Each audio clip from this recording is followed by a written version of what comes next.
আসসালামু আলাইকুম। এই মুহূৰ্তত দিবলৈ লৈছোঁ আজিৰ সন্ধিয়াৰ বহুকেইটা গুৰুত্বপূৰ্ণ খবৰ।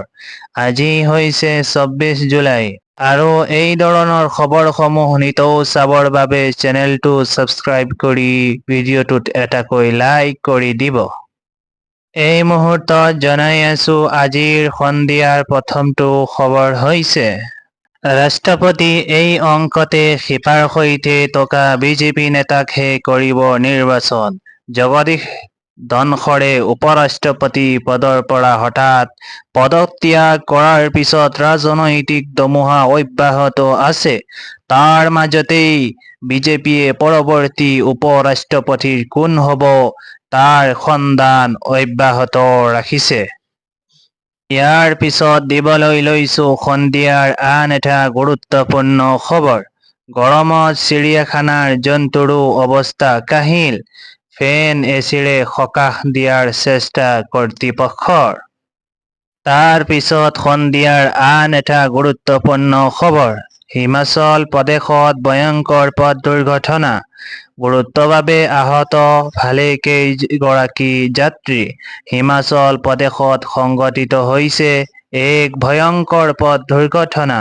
এই দুৰ্ঘটনাত পতিত হৈ মাণ্ডাৰী সৰকাঘাটৰ এটা দ-সৈত ভাগৰি পৰে এখন যাত্ৰীবাহী বাছ। সন্ধিয়াৰ আন এটি গুৰুত্বপূৰ্ণ খবৰ। আকৌ বিমান দুৰ্ঘটনা।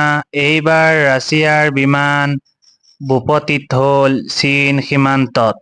সন্ধানহীন হোৱা ৰাছিয়াৰ বিমানখনৰ অৱশেষত সন্ধান ওলাল।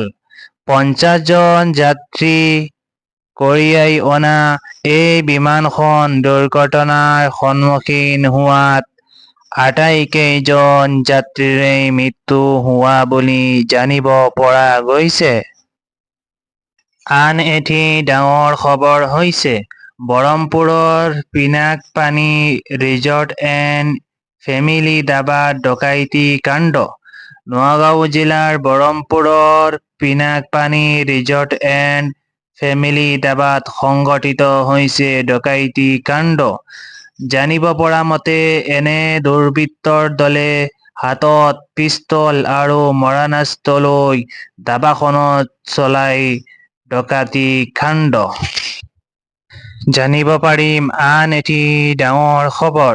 আমে কি কি ৰোগ দূৰ কৰে জানেনে? মিঠা ৰসাল আম কেৱল খাবলৈহে সুস্বাদু নহয়, স্বাস্থ্যৰ বাবেও খুব উপকাৰী।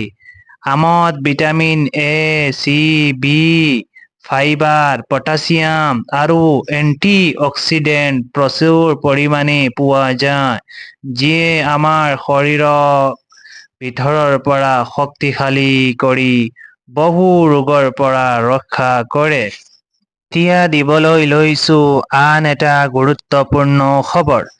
বোকাজানত জঘন্য কাণ্ড। স্বামীৰ চোকা অস্ত্ৰৰ আঘাতত প্ৰাণ গ'ল পত্নীৰ। বৃহস্পতিবাৰে বোকাজানত সংঘটিত হৈছে এক নৃশংস হত্যাকাণ্ড। বোকাজান আৰক্ষী থানাৰ অন্তৰ্গত হাতীগড় কাৱাৰাম গাঁৱত সংঘটিত হৈছে এই নৃশংস হত্যাকাণ্ডটো। জানিব পৰা মতে স্বামীৰ ধাৰঘাপত নিহত হয় তেওঁৰ পত্নী। আজিলৈ ভিডিঅ'টো ইমানলৈ। পৰৱৰ্তী ভিডিঅ'লৈ অপেক্ষা কৰক আৰু মোৰ এই চেনেলটো ছাবস্ক্ৰাইব কৰি ভিডিঅ'টোত এটা লাইক কৰি দিব আৰু ভিডিঅ'টো কেনেকুৱা হৈছে এটা মতামত জনাবলৈ নাপাহৰিব। ধন্যবাদ।